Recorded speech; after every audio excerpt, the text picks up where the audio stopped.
लो 10,000 का कर्ज, ये लो 15,000 का कर्ज, 1 महीने बाद दे देना, 2 महीने बाद दे देना।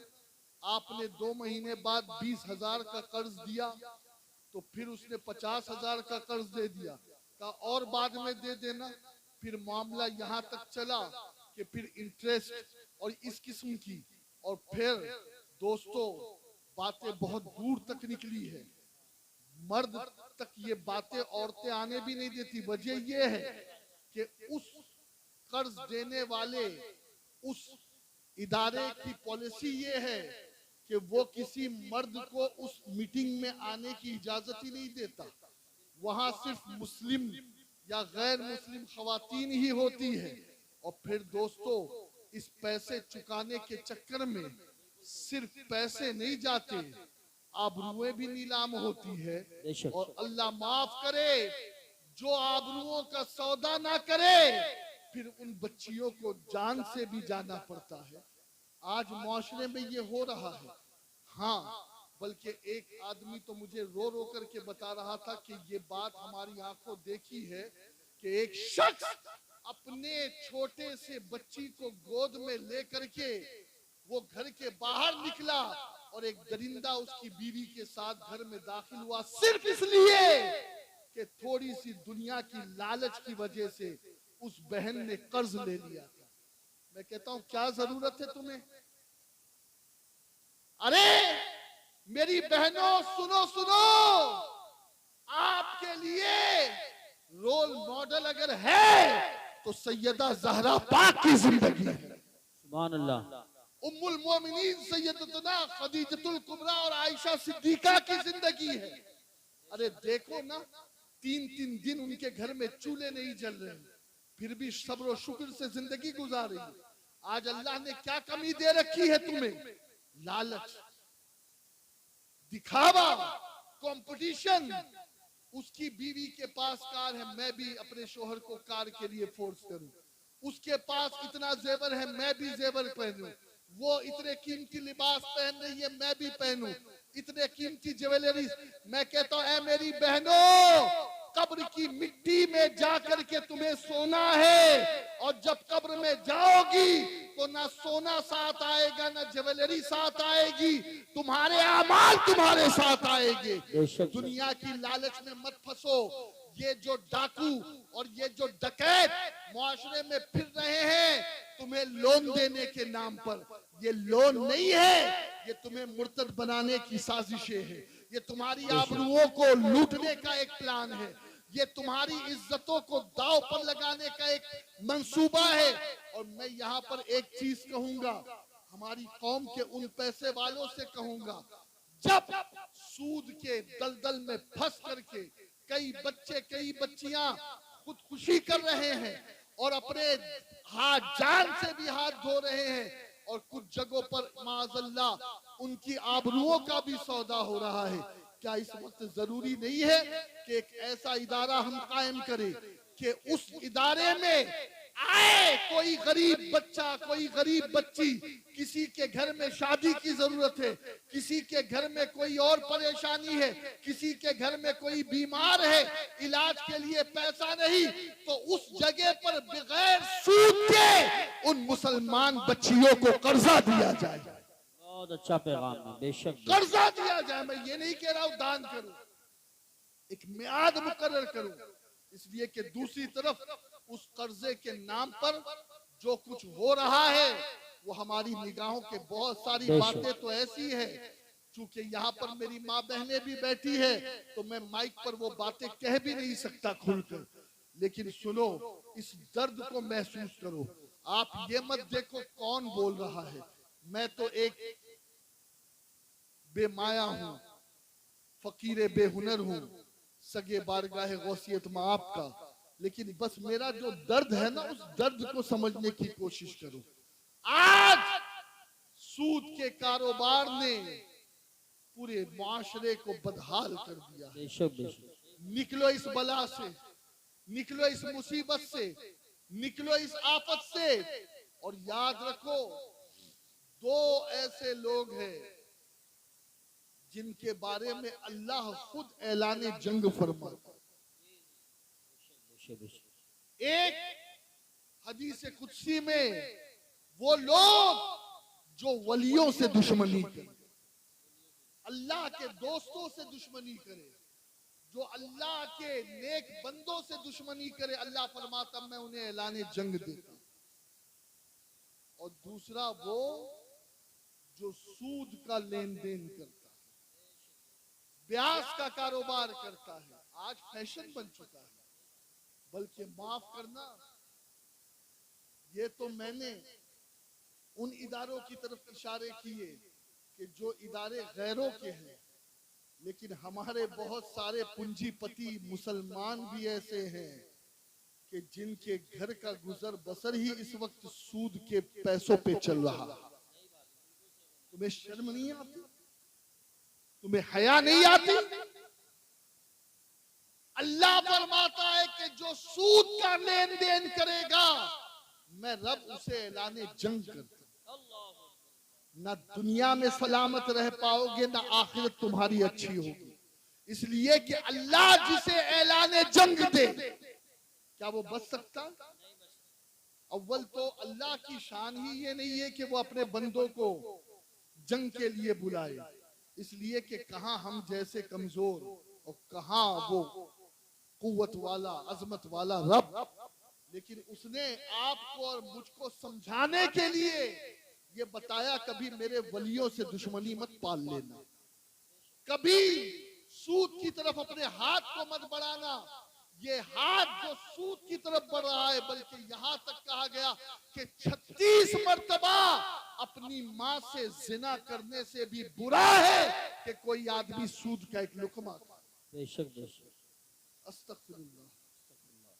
आज हम कहां जा रहे हैं, क्या कर रहे हैं? बंद करो। अल्लाह ने सूद को हराम किया, तिजारत को हलाल किया, और जिसे अल्लाह ने हराम किया उसमें कभी बरकत हो ही नहीं सकती, और जिसे अल्लाह ने हलाल किया उसकी बरकत को कोई रोक ही नहीं सकता। बेशक बेशक। सुभान अल्लाह। तिजारत करो, तिजारत, हलाल कमाई कमाओ, भीख मांगना बंद करो। और अल्लाह के महबूब फरमाते अल कासिबु हबीबुल्लाह, कि जो मेहनत मजदूरी करता है, अपने हाथों से हलाल कमाई के लिए तको करता है, वो शख्स ऐसा है कि अल्लाह उसे अपना दोस्त बना लेता है। बेशक। सुभान अल्लाह सुभान अल्लाह। सिर्फ नमाज पढ़ने से बंदा अल्लाह का दोस्त नहीं बनता, सिर्फ दाढ़ी रख लेने से, अम्मामा पहनने से अल्लाह का दोस्त नहीं बनता। हलाल कमाई कमाने से भी बंदा अल्लाह का दोस्त बन जाता है। बेशक।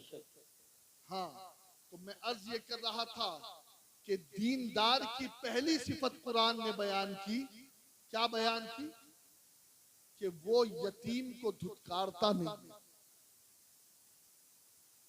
अगर हम किसी यतीम को हिकारत से देख रहे हैं तो माफ करना, कुरान की नजर में हम अभी दीन से दूर हैं। हाँ, दीन से दूर है। और सुनो, बहुत तवज्जो से सुनो, इस आयत के शान नुज़ूल के बारे में एक कौल ये मिलता है कि एक शख्स को अबू जहल ने गोद लिया। क्या होता था मालूम है? किसी मालदार का बाप मर जाता ना, तो कुछ कुरैश में और मक्के में कुछ गुंडे किस्म के लोग थे, वो फौरन क्या करते थे कि उसकी बेवा से शादी कर लेते और उस यतीम को गोद ले लेते। मकसद क्या होता? यतीम मकसद नहीं है, उसके बाप की प्रॉपर्टी मकसद है, ताकि उसकी दौलत पे कब्जा किया जाए। खैर, अबू जहल ने एक बच्चे को गोद लिया, यतीम को, और अब वो यतीम जब उसके घर में परवरिश पाने लगा तो ना उसे खाना देता।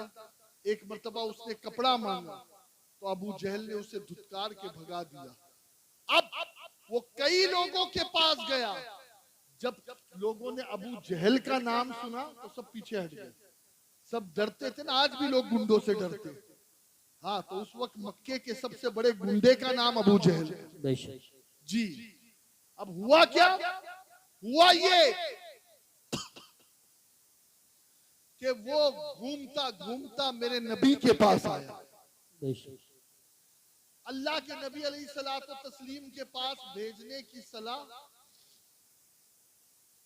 अबू जहल ही के दोस्तों ने दी बेशक और कहा अबू जहल अब जब मोहम्मद इसके साथ तेरे पास आए ना तो खूब माज़अल्लाह मोहम्मद को जलील करना। अस्तगफिरुल्लाह, अस्तगफिरुल्लाह ये मंसूबा था। माज़अल्लाह अब वो यतीम रसूलुल्लाह के पास आया। आका ने फरमाया क्या बात है?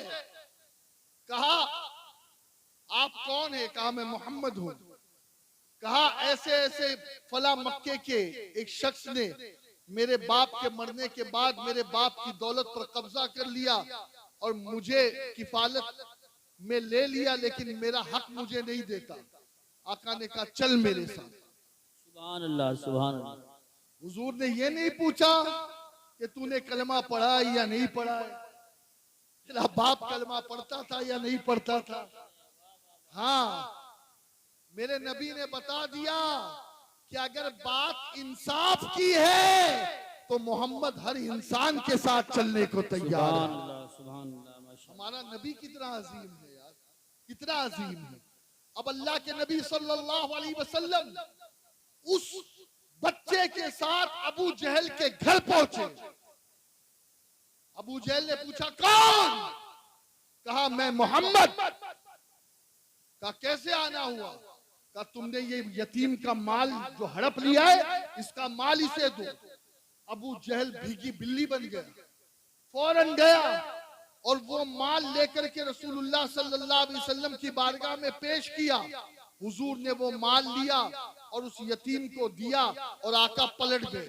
अब जब अबू जहल अपने दोस्तों के पास गया तो उनके दोस्तों ने अबू जहल को ताना दिया, क्या तूने भी मोहम्मद का कलमा पढ़ लिया?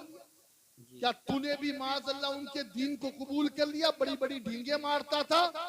अरे जब हमारा प्लान ये था कि हम मोहम्मद को जलील करेंगे तो तूने वो माल लौटाया क्यों?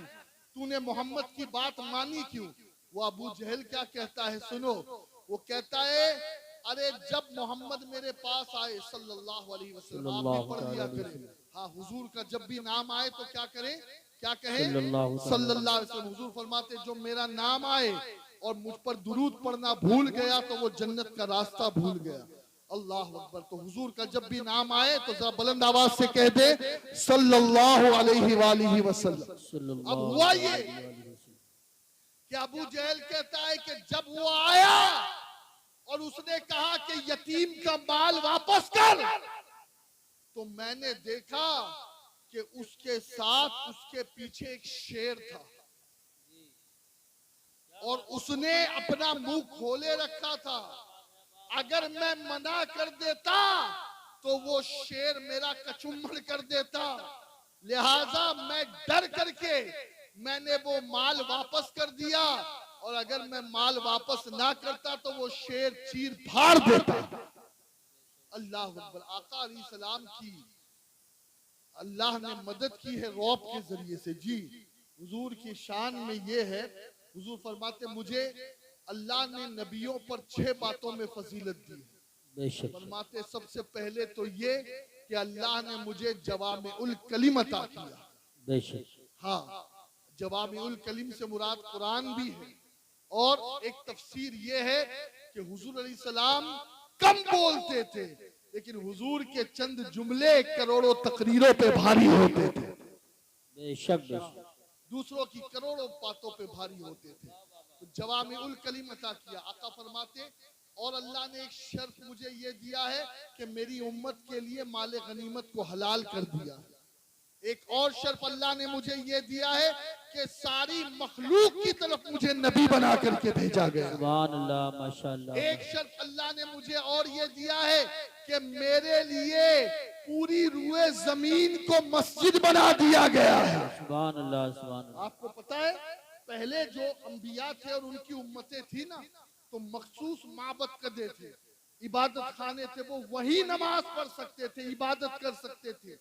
हाँ, वो और जगहों पर इबादत करने की उन्हें इजाजत नहीं थी, लेकिन कुर्बान जाएं नबी पर और नबी के सदके इस उम्मत पर कि अल्लाह ने इस उम्मत के लिए जमीन का चप्पा चप्पा सजदागाह बना दिया है। सुभान अल्लाह। अब जरूरी नहीं है कि आप मस्जिद में नमाज पढ़ोगे तभी वो होगी। अगर यहाँ नमाज असर का वक्त हो गया और सब यहीं पर नमाज पढ़ ले तो ये जगह भी अल्लाह ने सजदागाह बनाई। सुभान अल्लाह माशाअल्लाह। एक बात यहाँ पर मैं बता दूं कि जहां सजदे किए जाते हैं ना, फिर वहां जिना नहीं किया जाता। जहां सजदे किए जाते हैं वहां बदनिगाही नहीं की जाती। बेशक बेशक। जहां सजदे किए जाते हैं उस जमीन पर पाप। हाँ, तो इशारा ये भी मिल रहा है कि पूरी रूए जमीन सजदागाह है। तो ऐ अल्लाह के बंदे खबरदार, जमीन के किसी खित्ते पर कभी कोई गुनाह ना करना। बेशक बेशक। अल्लाह हर जगह देख रहा है। तो अल्लाह ने रौब के जरिए से रसूलुल्लाह की मदद फरमाई। 1 महीने दूर होते मेरे नबी, 1 महीने, और हुजूर ने फरमाया मुझे अल्लाह ने आखिरी नबी बनाया। ये भी एक शान है हुजूर की। तो रौब हुजूर का ऐसा था कि 1 महीने की मसाफत पर मेरे नबी होते और दिल बैठने लगता सामने वालों। जी बेशक। ये हुजूर की हैबत थी, ये हुजूर का रौब था, ये हुजूर का दबदबा था। अल्लाह अकबर। तो मैं अर्ज ये कर रहा था कि अबू जहल ने कहा मैंने इस तरीके से पैसे वापस कर दिए यतीम के। तो पहली बात क्या हुई, अलम तरा कैफ फअल रब्बुका बिअस्हाबिल फील अरअयतल्लज़ी युकज़्ज़िबु बिद्दीन फ़ज़ालिकल्लज़ी यदउल यतीम। वो जो यतीम को धुतकारे वो दीन को झुटलाने वाला। बेशक। बोल दीजिए कौन है वो दीन को झुटलाने झुटलाने वाला। हाँ, ये मैं इसलिए आपसे बुलवा रहा हूँ ताकि आप भी समझ सके कि दीनदार किसे कहते हैं बेशक। और हकीकी मानों में दीनदार होता कौन है। दीनदारों के नजदीक यतीमों की बड़ी औकात है, बड़ी कद्र है, बड़ी मंजिलत है। बल्कि आका ने फरमाया कि अगर कोई यतीम के सर पे शफकत का हाथ फेरे ना तो उसके सर पे जितने बाल है अल्लाह उसे उतनी नेकियां अता फरमाता है। बेशक बेशक। सुभान अल्लाह। और मैं अर्ज करना चाहूंगा कि जो यतीम है ना, यतीम उसी को यतीम कहा जाए। कई जगहों पर कुछ गैर यतीम को भी यतीम कह करके बुला दिया जाता है, ये भी ना हो। हाँ, इसलिए कि अल्लाह सब जानता है। बेशक। ठीक है, तो यतीमों के लिए हमें कुछ करना है। दूसरे नंबर पर अल्लाह ने फरमाया कि जो मिस्कीन को खाना देने की रग़बत ना करे। जी जी जी। मिस्कीन को खाना देने की रग़बत ना करे। अरअयतल्लज़ी युकज़्ज़िबु बिद्दीन फ़ज़ालिकल्लज़ी यदउल यतीम वला यहुद्दु अला तआमिल मिस्कीन। पता ये चला कि जो पेट भरकर खाए और मिस्कीनों को भूल जाए ऐसा आदमी भी दीनदार नहीं हो सकता। बल्कि जानते हो मुस्तफा जाने रहमत सल्लल्लाहु अलैहि वसल्लम ने क्या फरमाया। आका अलैहिस्सलातो तस्लीम फरमाते हैं कि जो पेट भर कर के खाए और सो जाए और उसका पड़ोसी भूखा सोए ऐसा शख्स कामिल मोमिन नहीं है। बेशक। ऐसा शख्स काबिल मोमिन नहीं है। हाँ, बेशक। आज कुछ लोगों ने तो ये समझ लिया ना बस नमाज पढ़ो बस यही दीन है। नहीं नहीं, पहली तो बात फरमाई गई कि यतीम की तकरीम है दीन। दूसरी बात बताई कि अल्लाह के नबी अलैहिस्सलाम फरमाते हैं कि जो भूखों को खाना खिलाने की रग़बत ना करे, मिस्कीन को खाना खिलाने की रग़बत ना करे। अरे गौसे पाक से पूछो ना खाना खिलाने का क्या सवाब है। सुभान अल्लाह। सरकारे गौसे पाक फरमाते कि मैंने नेकियों के दफ्तर को उलट पलट कर देखा। बेशक। नेकियों के दफ्तर को उलट पलट कर देखा। फरमाया खाना खिलाने से बेहतर मुझे कोई अमल नजर ही नहीं आया। सुभान अल्लाह माशाअल्लाह। खाना खिला, और इसीलिए आप अजमेर शरीफ चले जाएं, बगदाद शरीफ चले जाएं, कलियर शरीफ चले जाएं, महरौली शरीफ चले जाएं, आप जहां भी जाएंगे हर आस्ताने पे आपको वलियों के वहां लंगर नजर आएगा। सुभान अल्लाह, सुभान अल्लाह। ये इसीलिए है कि वो खाना खिलाने के बहुत शौकीन थे। और दोस्तों याद रखो, किसी को खाना खिलाना ये कितना बड़ा सवाब है, कितना बड़ा सवाब है। आका अलैहिस्सलातो व तस्लीम को फरिश्तों ने, अभी मेराज की रात गुजरी है, तो मेराज की रात फरिश्तों के कुछ सवालात थे। उनमें से एक सवाल ये भी था कि अल्लाह रब्बुल इज्जत ने फरमाया कि उम्मते मोहम्मदिया के कुछ लोग ऐसे होंगे कि जिनके गुनाह पहाड़ों जैसे होंगे, लेकिन होगा ये कि अल्लाह उनके गुनाह माफ कर देगा और उस पहाड़ जैसे गुनाह को पहाड़ जैसी नेकी में बदल देगा। सुभान अल्लाह, माशाअल्लाह, माशाअल्लाह। पहाड़ जैसी नेकी में बदल देगा। अल्लाह अकबर। अब फरिश्तों के जहन में ये बात गर्दिश कर रही है कि गुनाह नेकी में बदल जाएगी और पहाड़ों जैसे नेकी को अल्लाह गुनाह को पहाड़ों जैसी नेकी में बदल देगा। आखिर इस उम्मत में ऐसा है क्या? जी। जब रसूलुल्लाह सल्लल्लाहु अलैहि वसल्लम मेराज की रात पहुंचे तो हामिलाने अर्श जो फरिश्ते थे उन्होंने हुजूर से सवाल किया। आका अलैहिस्सलातो व तस्लीम ने फरमाया, मेरी उम्मत के लोग 3 काम करेंगे। एक ये कि वो एक दूसरे को सलाम करेंगे। नंबर 2, वो भूखों को खाना खिलाएंगे। तो बोलो सुभान अल्लाह, सुभान अल्लाह। और नंबर 3, जब लोग सो रहे हैं उस वक्त उठ करके नमाजें पढ़ेंगे, तो जिसके अंदर ये 3 अमल आ जाए, जो इन 3 अमाल का पाबंद हो जाए, तो अल्लाह उसकी तौबा भी कबूल करेगा और उसके पहाड़ों जैसे गुनाह को पहाड़ों जैसी नेकियों में बदल देगा। सुभान अल्लाह। नारे तकबीर, नारे रिसालत, नारे गौसियत, मसलकी आला हजरत। बस अब जल्दी जल्दी अपनी बात खत्म करने बैठे रहो, बैठे रहो, अभी जब आएंगे तो हम खड़े होंगे, आप बैठे रहेंगे, उधर ना देखिए। मैंने पहले ही अर्ज किया था कि तीसरी बात अल्लाह के कुरान ने ये बयान की, अराइतल्लज़ी युकज़्ज़िबु बिद्दीन फ़ज़ालिकल्लज़ी यदउल यतीम वला यहुब्बु अला तआमिल मिस्कीन फ़वैलुल लिल मुसल्लीन अल्लज़ीना हुम फ़ी सलातिहिम साहून। अल्लाह ने फरमाया कि खराबी है नमाजियों के लिए जो नमाजों को भूल बैठे। बात बेनमाजियों की नहीं हो रही है, बात किसकी हो रही है? नमाजियों की। यानी कौन से नमाजी? यहां पर तवज्जो दे, वो जो जुमा नमाज पढ़ते हैं, वो जो फजर पढ़ लिया तो जोहर छोड़ दी, असर पढ़ लिया तो मगरिब छोड़ दी, मगरिब पढ़ लिया तो ईशा छोड़ दी। याद रखो, ऐसे नमाजियों के लिए अल्लाह ने फरमाया कि बैल है, बैल। और बैल क्या है? ये जहन्नम की एक ऐसा कुआं है कि जिसमें अगर एक पत्थर को डाल दिया जाए तो 70,000 साल के बाद वो पत्थर उसकी तह में पहुंचे। एक चट्टान डाल दी और उसमें किसे दाखिल किया जाएगा? जो नमाज में सुस्ती करते हैं, जो नमाज में काहिली करते हैं। बल्कि दोस्तों, बात अगर नमाज की आई है तो एक बात जरा अच्छी तरीके से सुन ले। एक मर्तबा हजरत मूसा अलैहिस्सलाम की बारगाह में एक औरत आई। बहुत तवज्जो से सुनना। उस औरत ने बहुत रो रो करके अपना मारूजा पेश किया। हुजूर, आप अल्लाह के नबी हैं, आप कलीमुल्लाह हैं, आप दुआ करें मेरे हक में कि अल्लाह मुझ पापन के गुनाह को माफ करे, मैं बहुत बड़ी पापी हूं।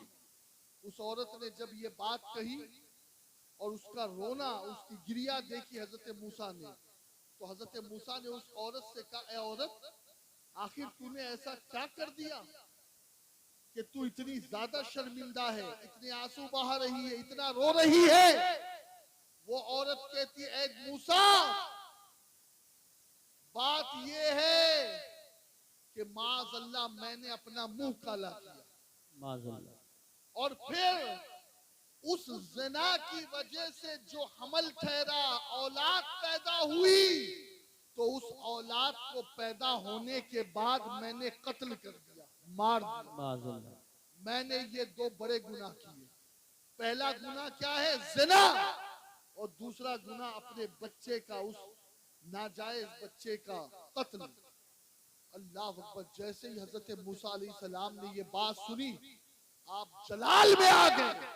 फरमाया, औरत निकल जा मेरी महफिल से, निकल जा मेरी बारगाह से, दूर हो जा मुझसे।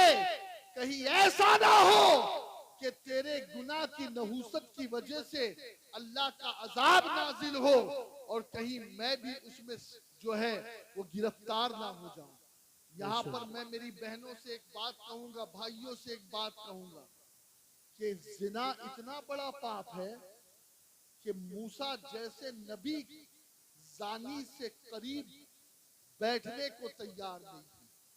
और क्या कह रहे हैं कि जानी पर जो अल्लाह का अजाब उतरता है वो इतना खतरनाक है, इतना खतरनाक है कि मैं उसी अजाब की वजह से तुझे दूर होने के लिए कह रहा हूं। खुदा के लिए अपने आप को गुनाहों से बचाओ, अपने आप को बुरे आमाल से बचाओ। कोई देखे या ना देखे, अल्लाह देख रहा है। अब जब वो औरत चली गई तो जनाबे जिब्रील अलैहिस्सलाम तशरीफ लाए और हजरत मूसा अलैहिस्सलाम से जिब्रील अलैहिस्सलाम ने फरमाया कि ए मूसा, वो जो औरत आपके पास आई थी, आपने उसे वापस क्यों भेज दिया? वापस क्यों भेज दिया? तो जनाबे मूसा अलैहिस्सलाम ने फरमाया कि बात इतनी है कि उस औरत के गुनाह बहुत बड़े थे। कहा उसके क्या गुनाह थे? कहा एक तो ये कि वो औरत जानिया थी, अल्लाह। नंबर 2 उसने अपने बच्चे को कत्ल किया, कातिला थी, इसीलिए मैंने उसे दूर कर दिया। अब तवज्जो से सुनना अगवानपुर वालों, बहुत तवज्जो से सुनना।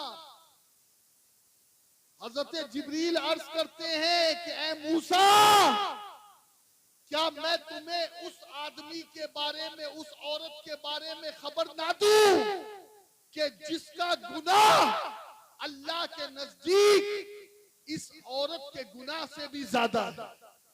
अल्लाह। जनाबे मूसा ने फरमाया, ए जिब्रील, भला इस औरत के गुनाह से बड़ा किसका गुनाह हो सकता है? इस औरत के पाप से बड़ा किसका पाप हो सकता है जो बच्चे के कत्ल करने वाली है, जो माज़अल्लाह जानिया है? अल्लाह अकबर। अब तवज्जो से सुनो, जिब्रील अमीन फरमाते हैं कि अल्लाह के कलीम, बात ये है कि इस औरत से बड़ा गुनाह उसका है जो एक वक्त की नमाज जानबूझ करके कज़ा कर दे। अल्लाह। अल्लाह के नजदीक जिना करने से बड़ा गुनाह एक वक्त की नमाज छोड़ना, कत्ल करने से बड़ा गुनाह एक वक्त की नमाज छोड़ना है। और आज मुसलमान बिल्कुल बेधड़क ऐलानिया तौर पर नमाजों को कज़ा करे। अब माह रमजान आएगा तब कुछ लोगों के चेहरे पर दाढ़ियां भी आएगी, सर पर टोपियां भी आएगी और मस्जिदें भी भरेगी, लेकिन जब तक के रमजान का चांद नजर नहीं आएगा तो ये मुसलमान मस्जिद में जाने के लिए तैयार नहीं। खुदा के लिए अपनी रविश को बदलो। और अल्लाह के नबी अलैहिस्सलाम पर जो कुरान उतरा तो उसमें दीन के झुटलाने वाले की जो तीसरी अलामत बयान की गई वो यही बताई गई कि जो नमाजों में गफलत करे वो दीन को झुटलाने वाला है। नंबर 4, अल्लाह फरमाता है, फवैलुल लिल मुसल्लीन अल्लज़ीना हुम फी सलातिहिम साहून अल्लज़ीना हुम युराऊन। वो जो दिखावा करे, जी जी, तवज्जो है? हाँ, जो दिखावा करे वो भी दीन को झुठलाने वाला है। बेशक। बल्कि मैं आपको क्या बताऊं, कुछ लोग कयामत के दिन अल्लाह की बारगाह में जाएंगे, कहेंगे मौला मुझे मेरा अज्र दे, मुझे मेरा अज्र दे। और उनमें भी एक रिवायत है बड़ी मशहूर, उसमें 3 लोगों का जिक्र है। एक बहुत बड़ा सखी होगा जिसने अल्लाह की राह में खूब दौलत खर्च की होगी, मदरसे मस्जिदें बनाई होगी। एक शहीद कहलाने वाला होगा जिसने गर्दन कटाई होगी। और एक कारी कुरान होगा या आलिम कुरान होगा। ये तीनों जब अल्लाह के हुजूर जाएंगे, अल्लाह फरमाएगा इन्हें जहन्नम में डालो। तो अब सखी कहेगा मौला मैंने तो ये मस्जिद बनाई, मैंने तो वो मदरसा बनाए, मैं तो जब गांव में कोई जलसा होता, कॉन्फ्रेंस होती, तो मैं इतना लाख चंदा देता था, मौला मुझे मेरे अमाल का क्या सवाब मिलेगा? मैं तो मदरसे में इतना करोड़ देता था, मैं तो इतना देता था। अल्लाह फरमाएगा ओ सखी तेरा मकसद क्या था, तेरी इंटेंशन क्या थी, तेरी नीयत क्या थी? तेरा स्वागत किया जाए